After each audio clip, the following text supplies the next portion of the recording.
besar dan dihancurkan seluruh berhala, hanya menyisakan berhala yang paling besar.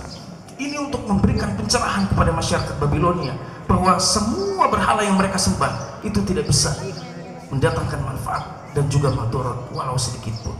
Tapi ternyata yang dilakukan Nabi Ibrahim kepada mereka justru membuat Nabi Ibrahim ditangkap.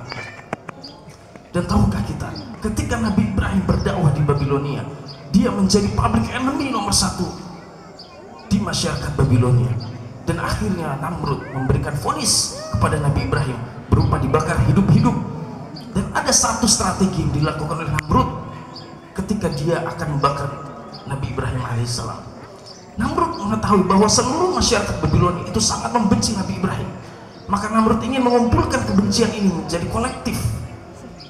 Maka kita ketahui bahwasanya kayu bakar yang dikumpulkan untuk membakar Nabi Ibrahim bukan kayu bakar yang dikumpulkan oleh Namrud, tapi kayu bakar yang dikumpulkan oleh seluruh masyarakat Babilonia yang ikut menyumbang. Saking bencinya dan saking inginnya mereka membakar Nabi Ibrahim sebagaimana Namrud ingin membakar Nabi Ibrahim. Maka Imam Ibnu Katsir mengatakan sampai-sampai ada seorang wanita tua tinggal di pinggir hutan, kemudian dia bersedih, menangis terseduh-seduh hingga keluarganya bertanya, "Wahai nenek, kenapa engkau menangis ketika mendengar Ibrahim akan dibakar hidup-hidup?"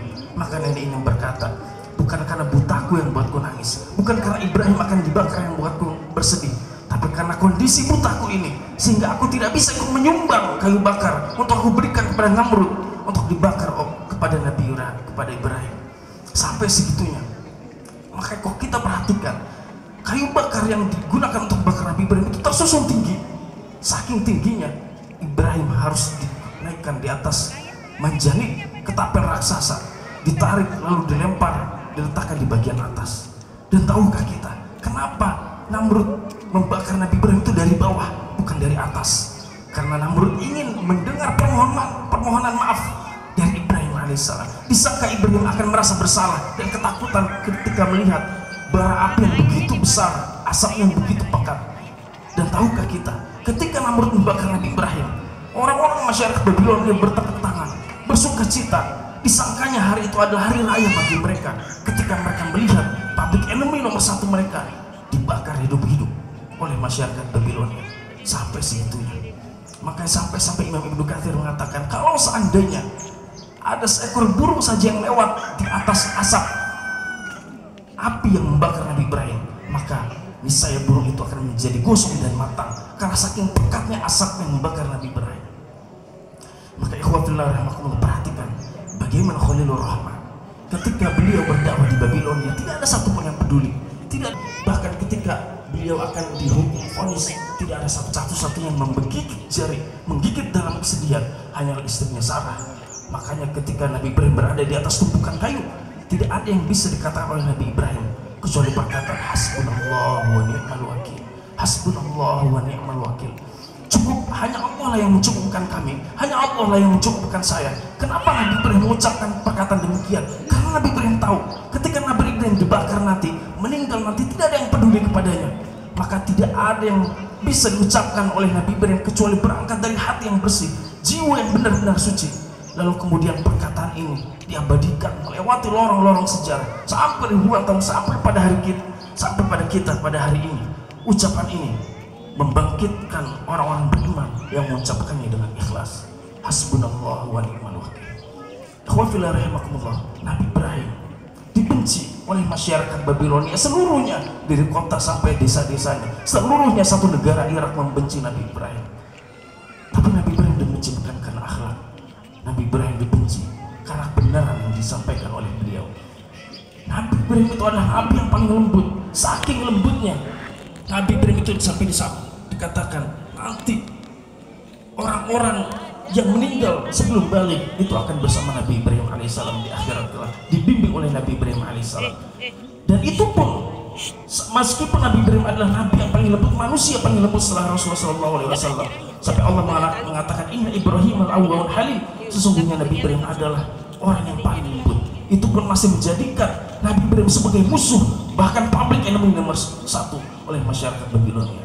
Maka hari ini siapapun kita yang dibenci karena akhlak, maka khawatirlah, karena itu adalah musibah.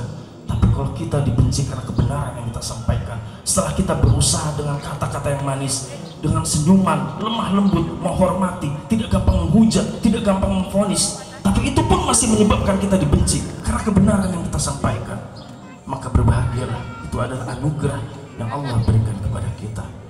Maka yang indah, Allah tidak menyebutkan di dalam Al-Quran, tapi Rasulullah menyampaikan di dalam hadisnya. Ada semut dan katak.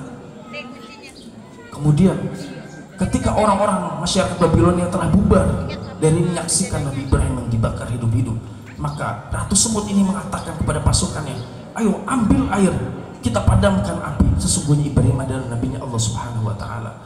Dari sini kita memahami bahwa konfrontasi abadi adalah konfrontasi antara hak dan batil. Maka pada hari ini, apakah kita sudah memilih antara apakah kita berada di pihak yang hak ataukah kita berada di pihak yang batil? Perhatikan semut dan juga katak. Mereka berhadapan, memberikan bukti di hadapan Allah Subhanahu wa Ta'ala bahwa inilah ketika mereka menunjukkan kepada Allah, inilah yang hanya bisa mereka lakukan, berpihak kepada kebenaran, berpihak kepada Nabi Ibrahim alaihissalam.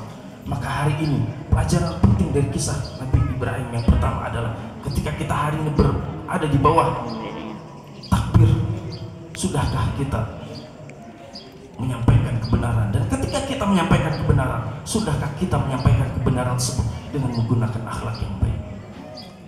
Ma'asyiral muslimin rahimakumullah. Allahu akbar, Allahu akbar, Allahu akbar, Allahu akbar walillahil hamd. Pelajaran kedua yang bisa kita petik dari kisah kehidupan Nabi Ibrahim. Ibrahim mengajarkan kepada kita kepatuhan tanpa syarat dan ketaatan tanpa tapi. Nabi Ibrahim ketika berhijrah dari Babilonia ke Palestina, lama tidak kunjung diberikan keturunan. Sampai akhirnya Allah meluluhkan hati Sarah, maka Nabi Ibrahim pun menikah dengan Hajar. Lalu kemudian datang perintah Allah untuk berhijrah dari Palestina ke Makkah. Hari ini Makkah sebuah daerah yang tandus, gersang. Pada saat itu tidak ada penghuni satupun yang tinggal di daerah tersebut. Lalu kemudian Nabi Ibrahim diperintahkan oleh Allah untuk membawa Hajar bersama Ismail yang pada saat itu masih bayi, warnanya merah, baru saja lahir. Lalu kemudian Allah Subhanahu wa Ta'ala memerintahkan Nabi Ibrahim untuk meninggalkan Hajar yang membawa Ismail sendirian di Makkah dengan beberapa air dan tenda yang tidak layak untuk digunakan untuk bermalam. Maka perhatikan, tidak ada satupun keluhan yang keluar dari Hajar ketika ditinggal oleh, isyarat bahwa benar ini adalah perintah dari Allah Subhanahu wa Ta'ala. Perhatikan bagaimana Hajar begitu taat kepada perintah Allah, seorang wanita dengan dominasi perasaan yang begitu besar. Tapi ketika wahyu telah menyentuh hatinya, maka perasaan itu telah tunduk dan patuh. Di tersebut disebut sebagai yaumut tarwiyah, berasal dari kata rawa yurawi yang artinya berfikir, difikir terus oleh Nabi Ibrahim. Maka pada tanggal 8 malam harinya, Nabi Ibrahim kembali bermimpi bahwa beliau menyembelih Nabi Ismail alaihissalam. Maka pagi harinya tanggal 9 Dzulhijjah, Nabi Ibrahim tahu bahwa ini mimpi dari Allah Subhanahu wa Ta'ala. Maka hari tersebut tanggal 9 Dzulhijjah disebut Yaum Arafah, diambil dari kata Arafah ya'rifu yang artinya mengetahui, karena akan keluar dari Allah Subhanahu wa Ta'ala dan perintah tersebut akan menyebabkan munculnya kebaikan-kebaikan yang banyak. Maka setelah iblis membangun singgasananya, dia keluar dari singgasananya menghampiri 3 tokoh penting yang akan menyebabkan terjadinya peristiwa penting tersebut. Yang pertama adalah Hajar. Didatangilah Hajar, digodanya Hajar, dibangkitkan perasaannya sebagai seorang wanita agar dia tidak memberikan Ismail kepada Ibrahim, supaya Hajar memeluk Ismail agar Ismail tidak disembelih oleh Ibrahim alaihissalam. Tapi Hajar, seorang wanita yang sudah terbiasa sendiri di Makkah, sudah terbiasa dengan perintah Allah, sudah terbiasa taat dengan syariat Allah Subhanahu wa Ta'ala, mengusir iblis. Maka iblis pun tidak berkutik di hadapan Hajar. Maka kemudian iblis beralih ke tokoh penting kedua dalam peristiwa tersebut adalah Nabi Ismail alaihissalam. Maka Nabi Ismail kemudian digoda oleh iblis, tapi seorang anak yang terlahir dari air yang soleh, janin yang taat, seorang anak yang sudah terbiasa taat dengan perintah Allah di saat kecilnya, berhasil mengusir iblis, dan iblis pun tak berkutik di hadapan Ismail. Maka iblis pun datang ke tokoh paling penting pada peristiwa tersebut adalah Nabi Ibrahim alaihissalam. Maka Nabi Ibrahim pun melempar jumroh, melempar batu yang hari ini dikenal dengan pelemparan jumroh. Maka pada hari itu tepatnya pada tanggal 9 menjelang duha, dalam sebuah riwayat menjelang zuhur, maka Nabi Ibrahim mendatangi Nabi Ismail alaihissalam dan mengatakan, ya bunayya inni ara fil manami anni adbahuka fanzur madza tara. Wahai anakku, aku bermimpi aku menyembelihmu, maka perhatikanlah bagaimana pendapatmu. Maka perhatikan jawaban seorang anak yang terdidik dengan ketaatan kepada Allah Subhanahu wa taala. Ya abati fa'al ma tu'mar. Wahai ayahku yang kucinta dan kusayang, lakukanlah apa yang diperintahkan Allah Subhanahu wa taala kepadamu, karena insya Allah engkau akan mendapatiku sebagai termasuk golongan orang-orang yang sabar. Perhatikan, padahal berapa lama Ibrahim ini menunggu kedatangan Ismail. Kurang lebih 84 tahun lamanya baru dikaruniai oleh seorang anak. Ketika lahir, anak ini dijadikan sebagai pelipur lara pedihnya Nabi Ibrahim ketika menghadapi Azar, seorang ayah yang juga kafir kepada Nabi Ibrahim. Seorang anak yang sangat didambakan oleh kedua orang tuanya. Mana ada orang tua yang tega melihat anaknya meninggal terlebih dahulu dibandingkan orang tuanya. Tapi Nabi Ibrahim tahu bahwa syariat Allah tidak akan pernah menzalimi hamba-hambanya. Maka ikhwah fillah rahimakumullah, kalau kita baca di dalam kitab-kitab hadis para ulama, akan ada kelanjutan dari percakapan antara Nabi Ibrahim dan juga Ismail. Maka Ismail kembali mengatakan kepada ayahnya, ingat Nabi Ismail ketika itu masih berumur antara 9 sampai 13 tahun. Apa kata Ismail? Ya abati ushdud ribati hatta la aqtarib. Ketika engkau ingin menyembelihku, maka kuatkanlah, kencangkanlah ikatan tangan dan ikatan kakiku, sehingga ketika engkau menyembelihku nanti aku tidak bergerak sama sekali. Ya abati ukfuf ya baka hatta la yang tajibu min dami fa in kusmin ajri wa tarahu ummi fatahzan. Wahai ayahku, ketika engkau ingin menyembelihku nanti, lipatlah bajumu, lipat gamismu, maka ketika engkau menyembelihku nanti supaya cipratan darahku tidak terkena bajumu, kan aku khawatir itu akan mengurangi pahalaku di sisi Allah Subhanahu wa taala, dan aku khawatir ketika ibuku melihat bajumu yang terkena cipratan darahku, ibuku akan bersedih. Ya abati istahid satrata liyakuna asra ala hilki fa innal mauta indi syadidun. Wahai ayahku, tajamkanlah ujung pisaumu, tajamkanlah ujung golokmu, sehingga ketika engkau menyembelihku nanti, maka engkau menyembelihku dengan cepat, karena sesungguhnya kematian itu amat sangat berat bagi diriku. Ya abati fa idza ataita ummi faqra 'alaiha minni salaman. Wahai ayahku, ketika engkau telah menyembelihku nanti dan engkau menemui ibuku, sampaikanlah salamku kepada ibuku, salam dari seorang anak yang berbakti kepada kedua orang tuanya. Itulah dialog langit antara Nabi Ibrahim dan Ismail, mengajarkan kepada kita untuk selalu taat tanpa syarat dan patuh tanpa tapi kepada syariat Allah Subhanahu wa taala. Ikhwatillah rahimakumullah, pelajaran paling banyak diabadikan di dalam Al-Quran.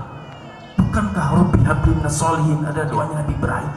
Bukankah Rabbana taqabbal minna innaka antas samiul alim ada doanya Nabi Ibrahim? Bukankah Rabbana ilaika tawakkalna wa ilaika anabna wa ilaikal masir ada doanya Nabi Ibrahim? Kenapa Nabi Ibrahim ada doanya yang paling banyak diabadikan di dalam Al-Quran? Kenapa? Ingin memberikan pelajaran kepada kita. Kalaulah Khalilur Rahman, kekasih Allah, masih menyandarkan dirinya kepada doa, masih menyandarkan urusan kepada Allah Subhanahu wa taala, maka apa lantas yang menjadikan kita menafikan untuk tidak berdoa kepada Allah Subhanahu wa taala? Kalau seandainya Khalilur Rahman Ibrahim alaihissalam tidak berdoa, Ibrahim tetap akan dijaga oleh Allah Subhanahu wa taala, karena dia adalah manusia yang paling dikasih oleh Allah setelah Rasulullah sallallahu alaihi wasallam.